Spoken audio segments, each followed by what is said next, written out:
Tras el capítulo en el que empecé con el tema de la convergencia, que dejé evidentemente abierto para continuar ahora, me veo que he vuelto a hacer guiones que son demasiado académicos. Y ese era uno de mis objetivos personales al iniciar este proyecto de podcast. Un modelo de comunicación dirigido a un público técnico, pero no excluyente de otros públicos, iniciados o no. El hecho es que quiero continuar este entrenamiento de mi mecanismo de comunicación sin recurrir a asistentes virtuales ni a modelos de lenguaje. Y qué mejor que mi propia documentación, que tiene un determinado nivel, para alimentar estos podcasts, de forma que los pueda hacer accesibles para todo el mundo, que puedan converger. Seguimos en Yo Virtualizador, con más convergencia.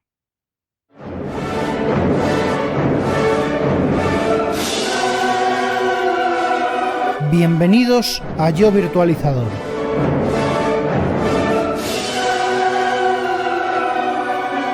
Tu podcast de referencia del mundo de la tecnología y de la virtualización.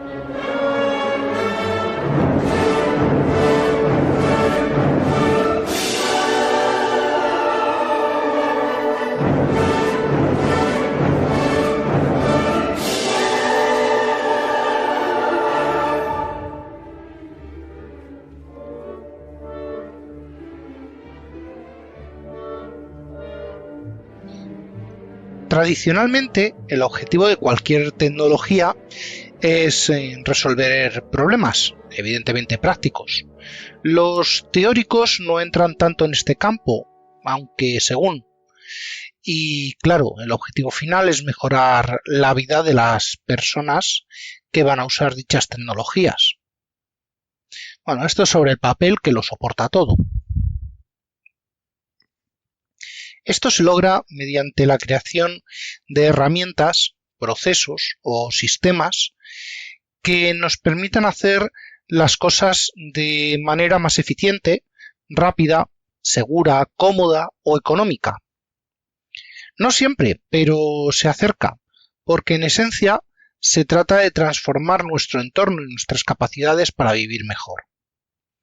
Y claro, las cabinas no quedan fuera de ese objetivo. Las redes SAN han llegado para quedarse.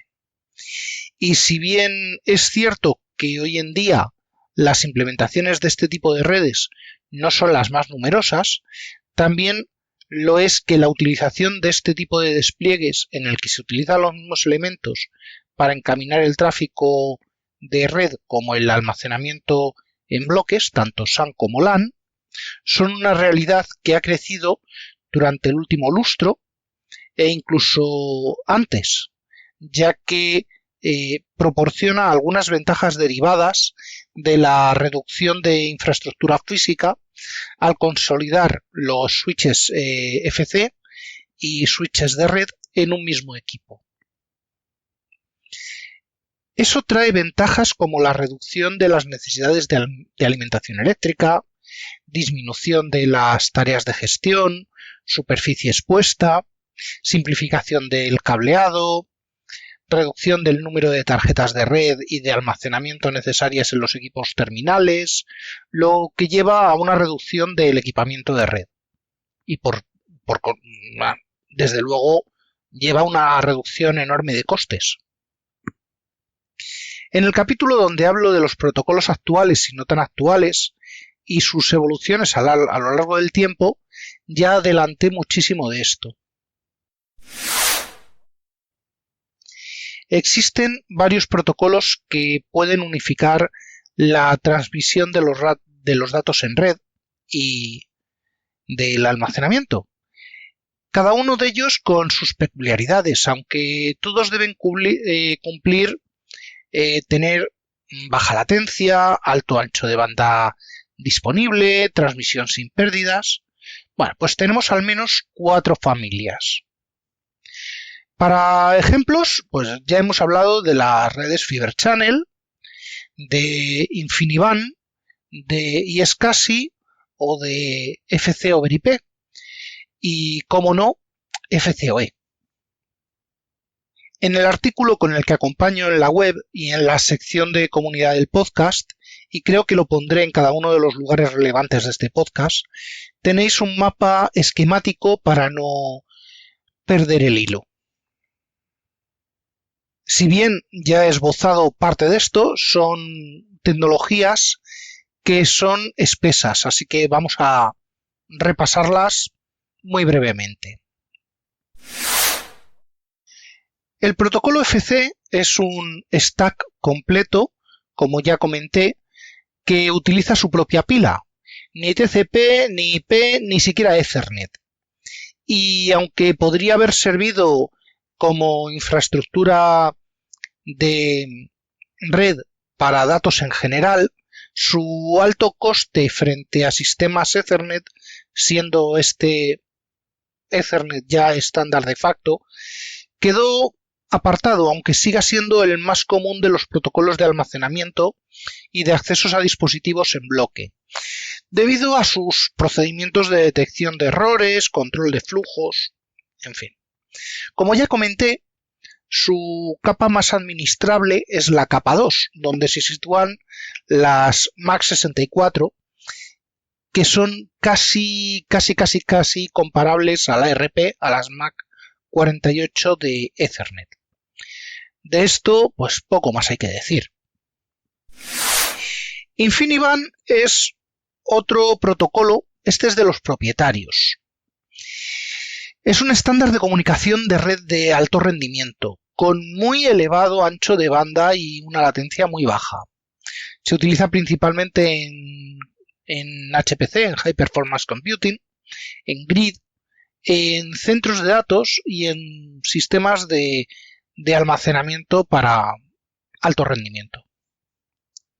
A diferencia de Ethernet, InfiniBand utiliza una topología de red conmutada, permitiendo conexiones punto a punto y un buen flujo de datos. Volvemos al mismo. Esto tiene su propio stack y sus propias historias y bueno. En fin, bueno, su arquitectura soporta Remote Direct Memory Access, los RDMA, a través de la capa de ISER, permitiendo la transferencia directa de datos entre memorias sin involucrar a la CPU, reduciendo latencia y sobre todo la carga del procesador. Su despliegue no es práctico, pues, por su alto coste, no solo por los componentes puramente de InfiniBand, sino también por los elementos frontera para la traducción e interconexión al resto de protocolos SAN y LAN. En un avance hacia una red convergente, pues se queda un poquito, bueno, pues eso, que lo deja casi exclusivamente para su aplicación en supercomputación y en grid computing.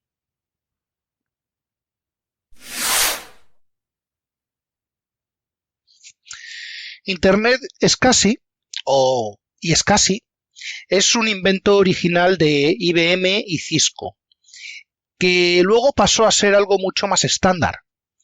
Es una implementación de protocolos SCSI 3 encapsulados sobre TCP. Y SCSI realiza un mapeo directo de la información SCSI de almacenamiento y la pila de protocolos TCP/IP. Es decir, que si tenemos una IP podemos obtener un disco. Vale, es muy tosco, pero sirve de ejemplo. Es una implementación que permite encapsular los comandos SCSI 3 y los dispositivos de bloques en una estructura de red ya conocida. Esto hace que sea muchísimo más barato que la infraestructura equivalente en Fibre Channel o en InfiniBand, ya sea por compartir elementos comunes con la red de datos, o bien, si es una red dedicada, su comparación en precios pues tampoco tiene mucho que ver. Lo que empezó siendo como una forma de abaratar costes en empresas pequeñas y medianas, se ha convertido en algo ya muy común en cualquier tamaño de empresa, puesto que la diferencia en coste, junto con las capas de abstracción de los diversos sistemas operativos e hipervisores, a quien se le suele presentar este tipo de disco, bueno, pues permite un cambio casi transparente de tecnología entre diversos tipos de entorno. Y SCSI adolece de ciertas características frente a Fibre Channel, como podríamos pensar en temas de seguridad, a lo mejor en rendimiento, limitado por la tecnología Ethernet, pero esos límites pueden ser superados por fuerza bruta, es decir, más velocidad de puertos. No solo más velocidad de puertos, también hay otros parámetros, bueno, son cosas que se pueden hacer. Y como estamos hablando de convergencia, bueno, pues en fin, que tenemos que pensar que la seguridad la vamos a tener por parte de iSCSI con su sistema de nombres y con CHAP y en Ethernet por medio de VLANs y Access List. Quizás con microsegmentación también. Lo que quizás esté más en el límite de la compatibilidad es que según qué implementación de iSCSI tengamos, tendremos tanto initiators como targets, pues tendremos una serie más o menos de funcionalidades, es decir, de comandos SCSI 3 utilizables. Para esto, y por temas de escalabilidad y compatibilidad, podría ser interesante que las comunicaciones LAN-SAN queden consolidadas, y existen para ello dispositivos que pueden hacer labores de interconexión frontera entre redes iSCSI y Fibre Channel, permitiendo presentar almacenamiento de fibra como LUN y SCSI o al revés, aunque estos suelen ser bastante privativos y de coste elevado. Por último, también de coste elevado, aunque ya menos, existe una variante de RDMA sobre iSCSI que vendría a ser similar al ISER de InfiniBand, que es el ROCE, que es el RDMA over Converged Ethernet. Su uso es relativamente poco frecuente, por precio sobre todo, pero es una salida más económica que un ISER, por ejemplo.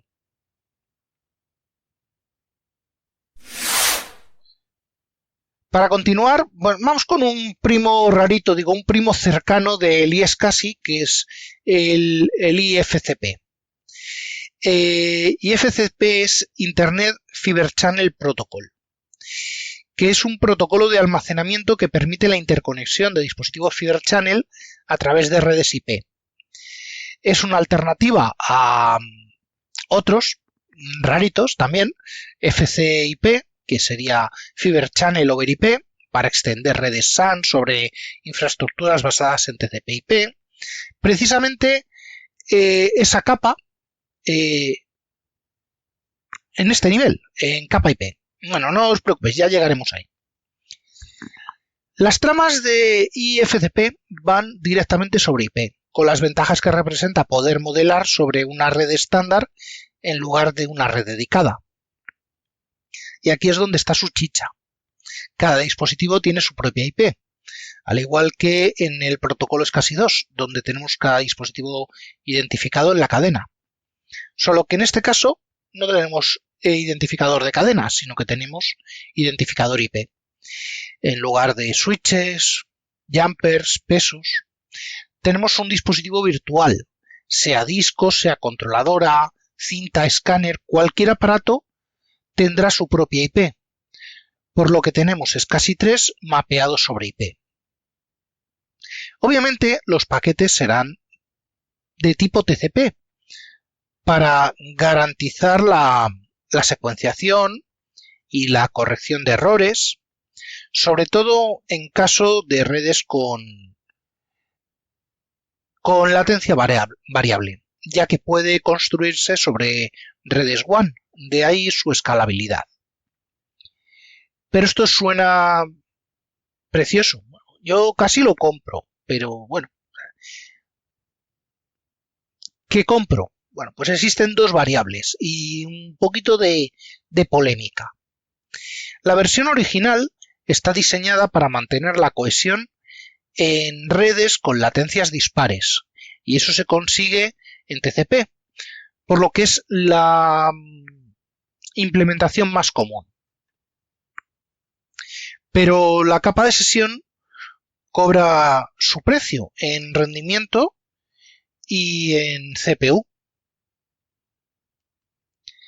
Para redes locales sin extensión existe un protocolo alternativo que, bueno, lo vamos a llamar alternativo, pero bueno, en realidad se trata del MFCP, lo que viene a ser exactamente lo mismo, pero en UDP. Esto mejora muchísimo el rendimiento en LAN, pero deja de tener utilidad en redes WAN o redes sobre las que los intermediarios incorporan latencia o existen posibilidades de descarte de paquetes por overflow. ¿Polémica? Bueno, pues la verdad es que no sale de ahí y tampoco es para tanto. Y los paquetes no llegarán al cortafuegos, la guerra no es con esto, viene después.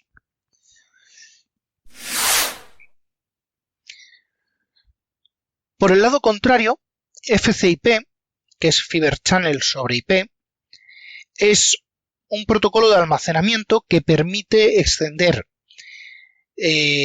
redes Fiber Channel sobre infraestructuras basadas en IP. También permite conectar redes remotas, extendiendo FC a través de una infraestructura IP convencional. Su funcionamiento es similar al ya explicado, no con estos protocolos que llevo hablando, sino con VXLAN, con NVGRE, NVI, cualquier otro protocolo que altere cabeceras. En este caso, las cabeceras a alterar son las cabeceras de IP. Es un protocolo de túnel donde FCIP encapsula tramas Fiber Channel dentro de paquetes IP, permitiendo que el tráfico de almacenamiento viaje a través de redes tradicionales. Así es posible crecer a través de redes remotas o simplemente extender el concepto a través de redes locales interconectadas, lo que permite interconectar almacenamiento disperso.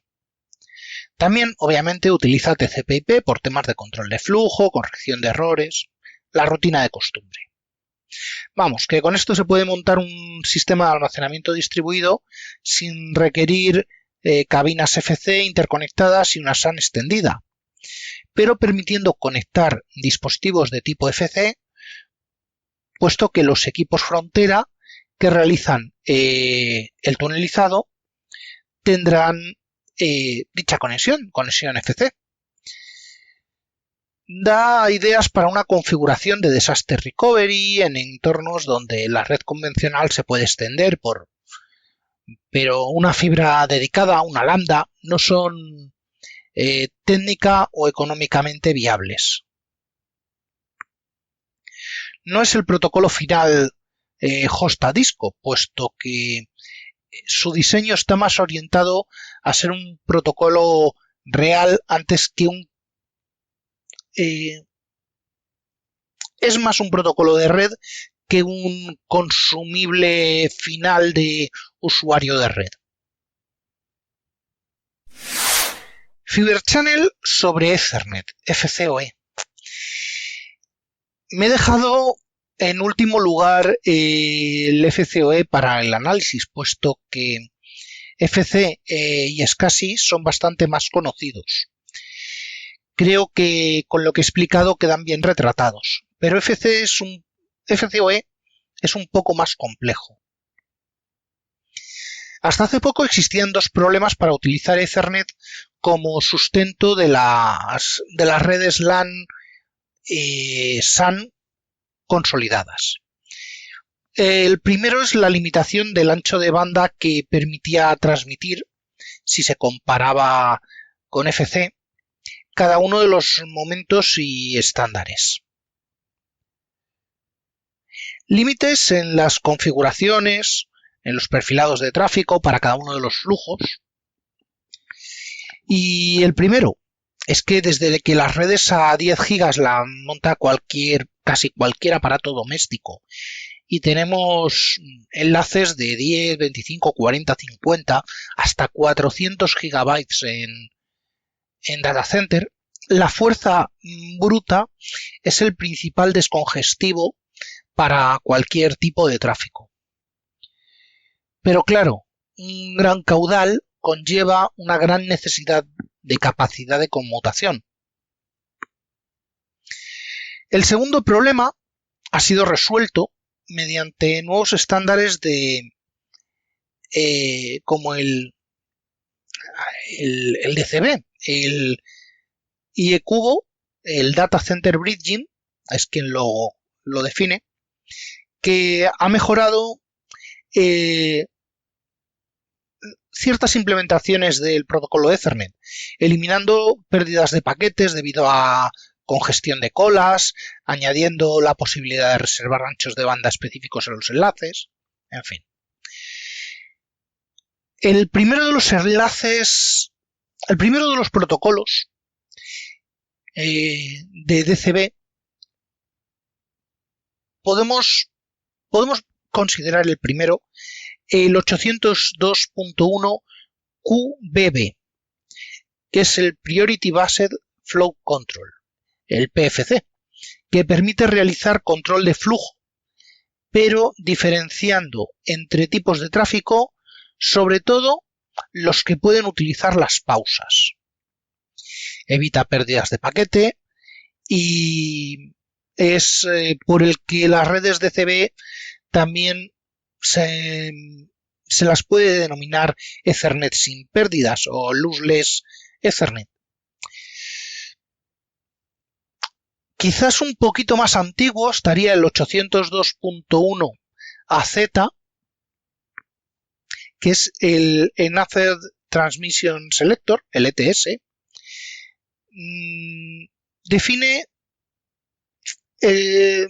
Esto define un procedimiento dentro del protocolo para garantizar ancho de banda del enlace, así como para asignar prioridades a los flujos de tráfico.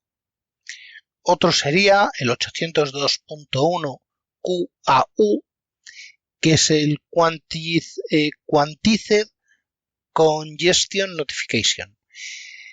El QNC gestiona el control de flujo de extremo a extremo, lo cual elimina la congestión que pueda existir. Es importante que para este protocolo funcione, pues como para todos los elementos intermediarios en la comunicación LAN deben poseer esta funcionalidad. Si hay algún equipo que no sepa interpretar este protocolo, pues se pierde toda la gracia.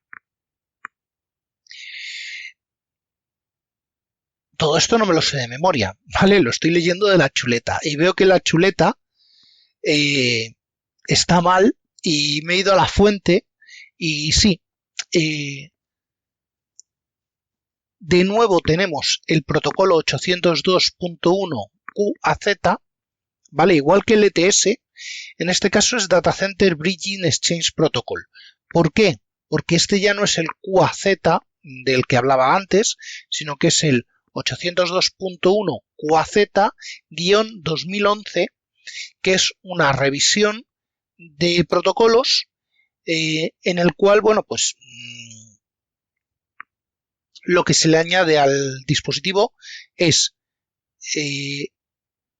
la capacidad de negociar, de conversar y de descubrir a los elementos colindantes que soporten protocolos, que soporten todos los protocolos anteriores.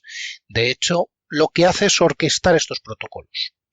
No me voy a meter si en el grupo de trabajo del ITEF, el TRIL, vamos a tener este mismo juego de protocolos, vamos a tener otros. No conozco lo suficiente de la red de Trill, aunque es un concepto que me gusta, pero que, oye, tiempo al tiempo. Ya me tocará jugar con ellos, seguro. Y bueno, pues ya que estamos con esto, pues los protocolos de DCB son imprescindibles para lograr una red SAN con propiedades similares en rendimiento y fiabilidad a las redes FC, a las redes Fiber Channel. Y para poder implementar Fiber Channel over Ethernet será necesario que los switches de la red que forman parte de la red convergente sean de última generación. Es decir, que no me valen los Nortel reciclados ni los TP-Link del Super, ya que necesitan soportar pues todas estas funcionalidades del Data Center Bridging Exchange Protocol que he comentado. En el lado de los servidores está claro que tampoco podemos seguir viviendo con tarjetas de tipo 3Com o Lantastic, ni con HBA de ciertas generaciones. ¿O sí? Si bien lo ideal es que todos los componentes del servidor pasen de NIC y HBA a tarjeta tipo CNA, Converged Network Adapter, podría convivir con cierto tipo de electrónica pre-CNA en cierto tipo de equipos, como son los Blade de HP, siempre y cuando se respalden con switches de red de tipo Virtual Connect de HP o Virtual Fabric de IBM, por ejemplo, que harán las veces de conectar el Blade con una electrónica compatible que no tiene por qué ser CNA a una red habilitada para Data Center Bridging. Por ejemplo, ya lo tocaré en su correspondiente capítulo, los Virtual Connect disponen de múltiples modos de configuración acorde a los perfiles, y debido a su capacidad para virtualizar e independizar la conectividad del servidor, podría ser posible hasta una sobreescritura de las Mac o de las Mac 64, tanto de NIC como de HBA, para que en caso de sustitución del hardware no existan discrepancias entre lo nuevo y lo sustituido. Por no hablar, por supuesto, de la virtualización de tarjetas de red. Así que sí, FCOE requiere un fuerte desembolso, no tanto como para FC, pero la inversión llega a todos los componentes. ¿Compensa? No sé si ya he dicho que un nuevo Fabric FC cubre su versión y dos anteriores, por lo cual podríamos necesitar mucho cambio en FC en cada oleada, cosa que en FCOE no se notaría tanto. Por eso es mejor echar cuentas. ¿Qué quiere decir esto? Pues que si ahora mismo estamos con una red FC de generación 3, 2 elevado a 3, 8, me cubriría switches de 16 GB y tarjetas de 8 y de 4.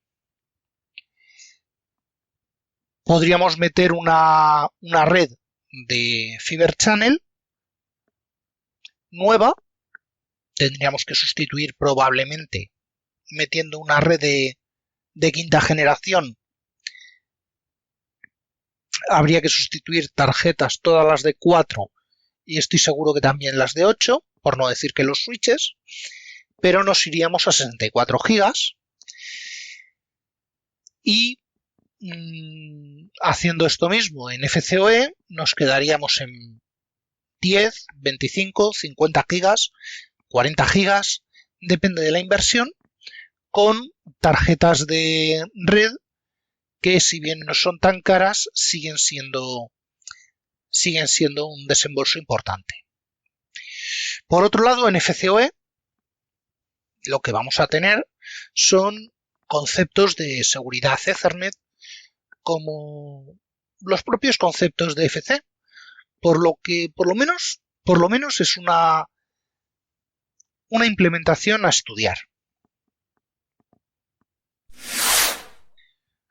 Resumiendo, pues por un lado FC y por otro lado InfiniBand, cada uno son propietarios de su propia SAN, mientras que los demás protocolos basados en Ethernet estándar son desplegables sobre cualquier red, bueno, sobre casi cualquier red. Es más común y es casi que cualquiera de sus otros primos sobre Ethernet. Bueno, pues habría que ver la cuota de mercado de FCOE, pero casi seguro que y es casi está en todos los segmentos comerciales, no como el resto. Y FCP traduce direcciones FC a IP y permite operar una red sin una SAN FC dedicada y puede convivir sin problemas con las mismas configuraciones que FCOE. FCIP extiende redes Fiber Channel sobre IP, interconectando SAN remotas. FCOE transporta Fiber Channel directamente sobre Ethernet, eliminando el uso de IP y enfocándose en redes locales. ¿Nos queda algo? Bueno, sí, el extremo del servidor y las CNA, que no les he dedicado apenas nada. Cuando he hablado del paradigma cloud en los capítulos anteriores, en cloud se minimiza el uso de interfaces de red, simplemente por comodidad, puesto que ya se encarga otro de los diferentes componentes que en el plano físico nos pegan de lleno. En servidores convencionales siempre ha habido redundancia de tarjetas de red y cruces de puertos. En lo que a LAN se refiere, y podrías acabar con un servidor con 8 o 10 puertos de red, cosa que ha sido bastante común siempre en virtualización, e incluso 4 puertos de SAN, 2 para producción y 2 para backup o para otros entornos. Es decir, que si la tarjeta de 4 puertos en la PCI 1 tenía una gemela en la PCI 4 y un puerto de cada una a su catalyst correspondiente en Ether Channel, si es que estaba soportado, o en un simple SLB o MLB, si es que era un Windows normalito, eso daba para producción, gestión, backup e incluso DMZ si queríamos, u otros servicios. Pero como en esto no hay puente norte que lo soporte demasiado, mejor evolucionamos a algo más gestionable, como son las CNA y Virtual Connect. Esto ya lo explicaré, pero de 4 bocas de 1 giga pasaría a 2 bocas de 10 gigas o de 25 o incluso 40, 50, 100 y, claro, un solo cable de esa capacidad para un PIN y poco más, pues no. Una CNA es una tarjeta de red virtualizable, fraccionable y de cara al sistema operativo presentará tantas interfaces de red como sean necesarias o como sean provisionables. Así, con una tarjeta CNA cara, nos quitamos las HBA y varias tarjetas de red baratas. Redundancia. Bueno, ahora será un dispositivo PCI y una configuración, y dicha configuración puede reconfigurar la MAC, reescribir propiedades de la tarjeta. Sí es cierto que echaría de menos una segunda tarjeta para emparejar y cruzar puertos, pero lo cierto es que es muy difícil, no me ha pasado en los últimos 20 años, que una NIC se muera. Sí con alguna HBA, pero no en una NIC ni en una CNA. No tengo siniestros de este tipo. Lo que sí tengo son transceptores que se ponen a temperaturas por encima de 100 grados, pero bueno, eso es otra guerra. Bueno, por otro lado también tenemos DCB, el Data Center Bridging, que ayuda muchísimo en temas de priorización de tráfico, de resolución de pérdida de paquetes por congestión y sobre todo en tema de restricciones de ancho de banda.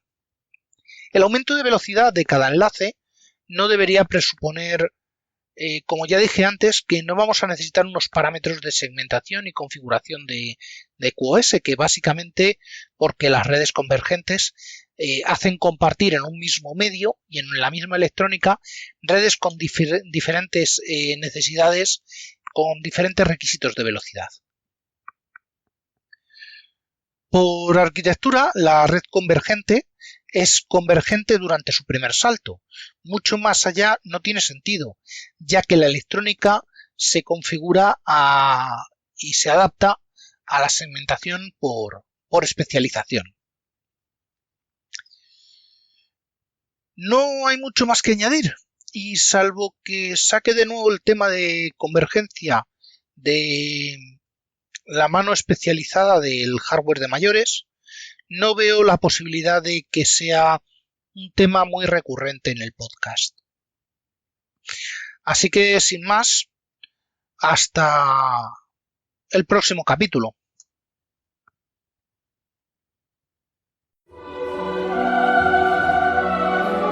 Y hasta aquí el capítulo de hoy de Yo Virtualizador, podcast asociado a la red de sospechosos habituales.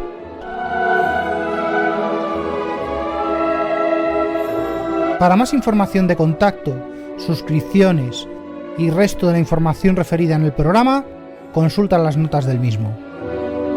Un saludo y hasta la próxima.